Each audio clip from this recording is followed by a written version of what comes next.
Yo, what's good with y'all? It's your boy Nick back with another video. Today we are reacting to the greatest NBA seasons that didn't win MVP. Let's get straight into it. Every year, one player gets to take home the MVP trophy.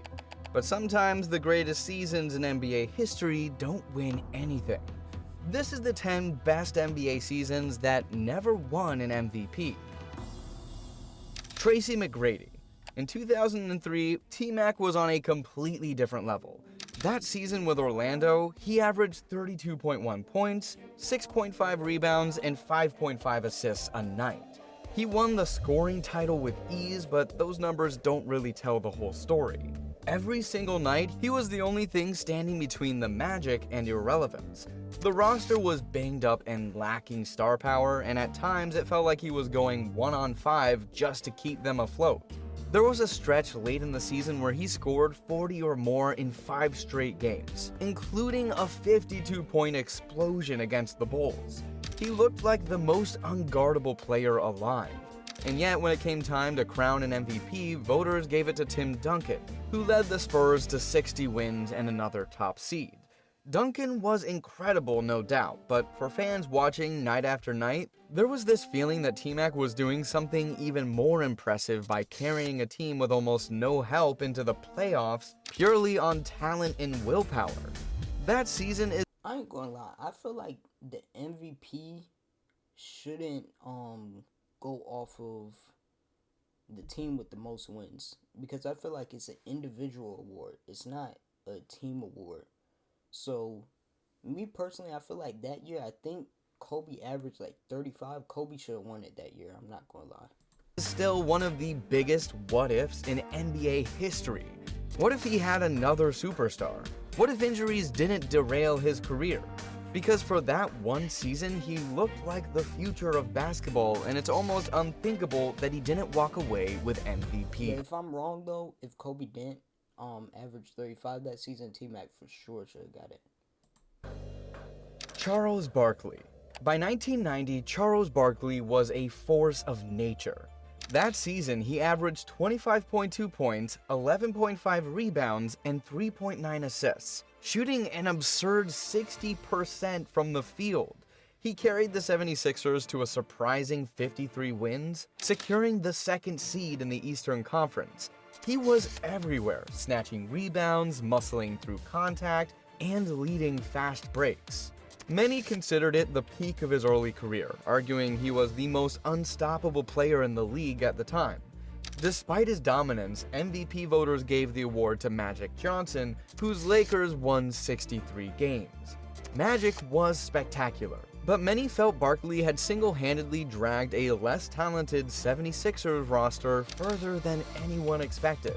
Even decades later, Barkley himself has said that 1990 was the best he ever played, yet it's remembered as a season where the numbers screamed MVP, but the trophy found a different home, a testament to Barkley's unparalleled force and the subjective nature of MVP voting. Nikola Jokic. After winning back-to-back MVPs, he entered the 2022-23 season chasing history. Winning a third straight MVP would have placed him in an exclusive club with Bill Russell, Wilt Chamberlain, and Larry Bird. His play was every bit worthy of that, as he averaged 24.5 points, 11.8 rebounds, and 9.8 assists, nearly a triple-double, while shooting a ridiculous 63% from the field. In typical Jokic fashion, his advanced metrics were off the charts. His PER and win shares ranked among the best individual seasons of all time. On top of that, the Nuggets finished first in the Western Conference for the first time in franchise history. But when it came time to vote, the award went to Joel Embiid, who... I'm gonna lie, I think Joel should have won that year. But the NBA is not gonna let someone win 3 MVPs in a row. It's just not gonna happen.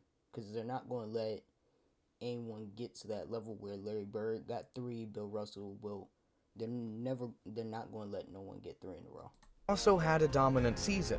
A significant factor was mounting voter fatigue against Jokic after his consecutive wins, which tipped the narrative in Embiid's favor.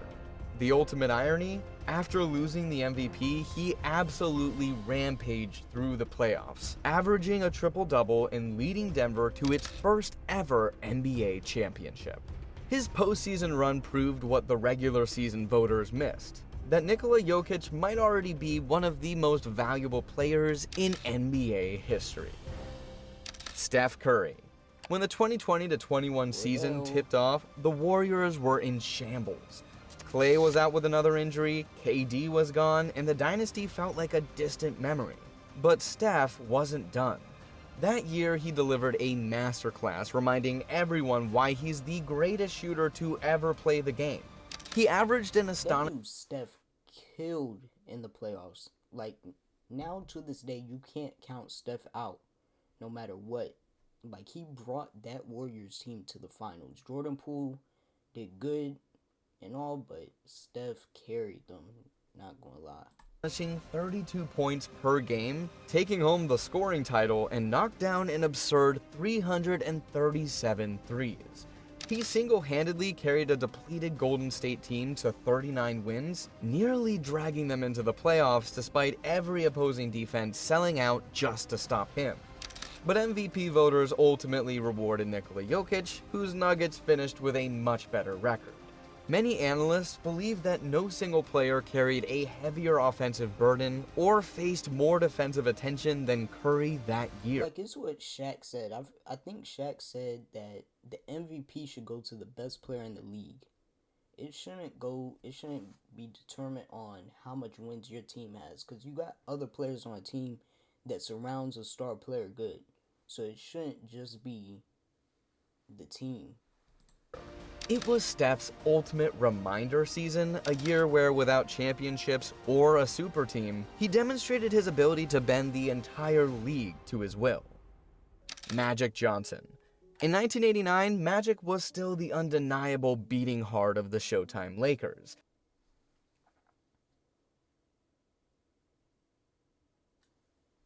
Hold on, y'all, my headphones disconnected. Let's rewind. Kareem's career wound down. Magic elevated his game to keep Los Angeles squarely at the top of the Western Conference. That season, he put up a truly spectacular all-around stat line. He averaged 22.5 points, 12.8 assists, and 7.9 rebounds, which was one of the best statistical campaigns of his career. He guided the Lakers to 57 wins, secured the top seed, and orchestrated their iconic fast-paced offense with unmatched vision and flair. Despite being the clear leader of one of the league's premier teams, the MVP award went to Michael Jordan. He had a statistically incredible season, averaging 32.5 points, 8 rebounds, 8 assists, and 2.9 steals. Magic finished as the MVP runner-up, even while leading his team to another NBA Finals appearance and maintaining his elite play. For many fans, 1989 remains one of the most underappreciated seasons of Magic's career, a clear MVP-level campaign overshadowed by the irresistible rise of Jordan's individual dominance. Damian Lillard. The 2019-2020 season was absolutely brutal for the Blazers. Injuries piled up, their depth vanished, and the Blazers seemed destined to slip out of playoff contention, until Dame decided he had other plans. He averaged 30 points and 8 assists for the season, but it was his ridiculous late-season explosion in the Orlando bubble that truly defined his year. In those high-stakes, must-win seeding games, he dropped 51, 61, and 42 points in 3 consecutive outings, single-handedly dragging Portland into the postseason. But MVP voting ultimately rewarded Giannis Antetokounmpo, whose Bucks dominated the regular season. Lillard's incredible late-season heroics weren't enough. Like, it's really just a pattern with the MVP winners and the people that got robbed.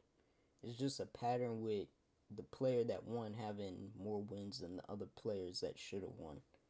To overcome Portland's relatively mediocre overall record. Still, that season became a defining chapter in the Dame Time lore. His bubble performance alone stands as one of the most valuable individual stretches in recent memory. Allen Iverson. By 2006, AI had already cemented himself as one of the toughest pound-for-pound players in NBA history.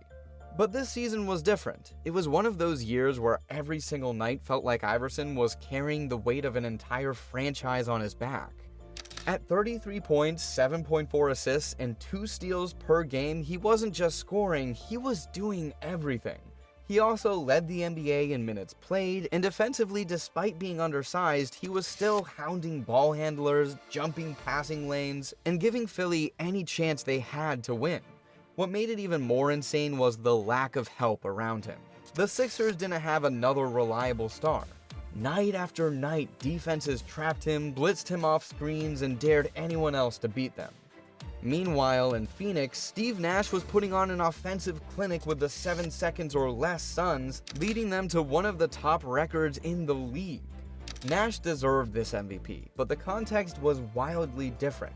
He had Amari Stoudemire, Shawn Marion, and a roster perfectly tailored to his skill set.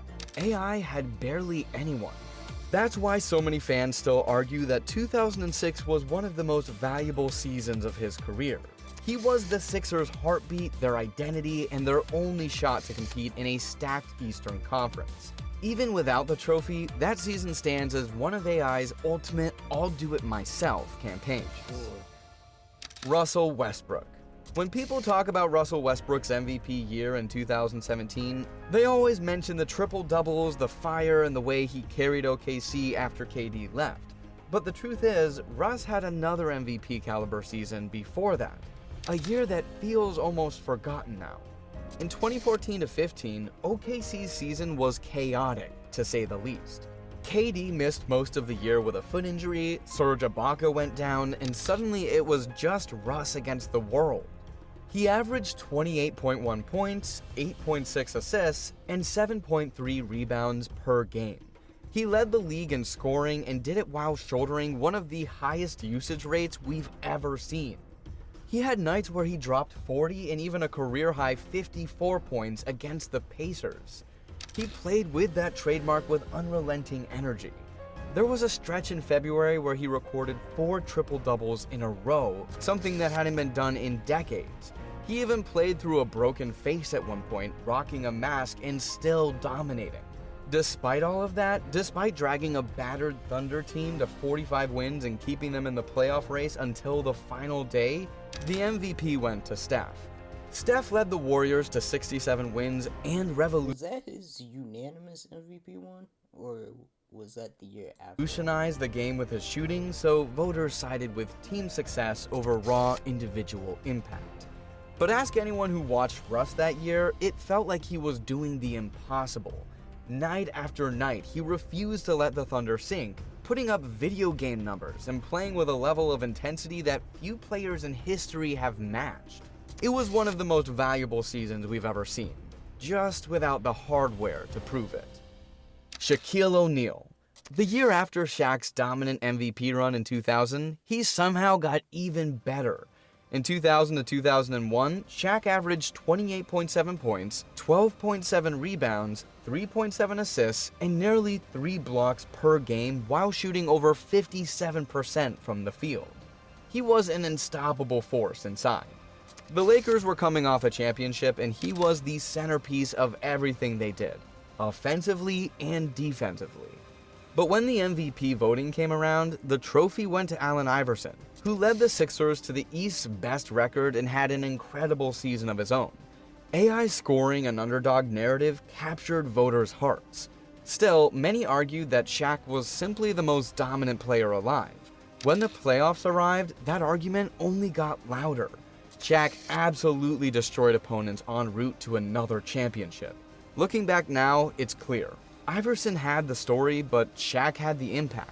2001 was another MVP-level campaign from the most unstoppable physical force the game has ever seen. And somehow, it didn't come with a trophy. Kevin Garnett. By 2003, KG had been dominating the league for nearly a decade, but this was the year he truly became a complete monster on both ends of the floor. He averaged 23 points, 13.4 rebounds, 6 assists, 1.4 steals, and 1.6 blocks per game, numbers that barely even capture his impact. He relentlessly helped carry them to 51 wins in a loaded Western Conference. But that season's MVP voting was a war zone. Tim Duncan, Tracy McGrady, Kobe, and Shaq were all in the mix. Duncan ultimately won it again, T-Mac finished second, and Garnett landed in third despite being the most versatile and well-rounded player in the league that year. Looking back, it feels like KG's greatness was almost too advanced for voters at the time. His defense didn't show up in the box score the same way his scoring did, and his playmaking as a big man I feel like people underrate KG. Like they know that he was good, but they underrate him as a mid-range shooter, underrate him like as an all-around player from at least what I've seen. wasn't fully appreciated yet. With the way the game has evolved, a season like Garnett's in 2003 might win MVP without question. Even without the trophy, that year was a defining chapter in KG's career. A season where he cemented himself as one of the most complete players the NBA had ever seen. Every NBA season has its MVP, but the hardware doesn't always tell the whole story. Maybe that's the point? An MVP award is about a single vote, but a legacy is bigger than that. It's those unforgettable seasons, the ones people talk about decades later and point to when they argue who really meant the most to their team. Because the greatest seasons in NBA history aren't just defined by a trophy, they're defined by the moments that we just can't forget. For sure. Shout out Hoop Files for the W video. Yeah, I feel like the NBA like the fans and the NBA choose the MVP based off of more wins than what the actual individual played like. Like for example, this year Shea did that. Shea got his team to the playoffs and also average points, put up points, and had all around stats. But yeah, that's my take on it. Comment down below some more videos for me to react to. And I'm out. I'll see y'all next week.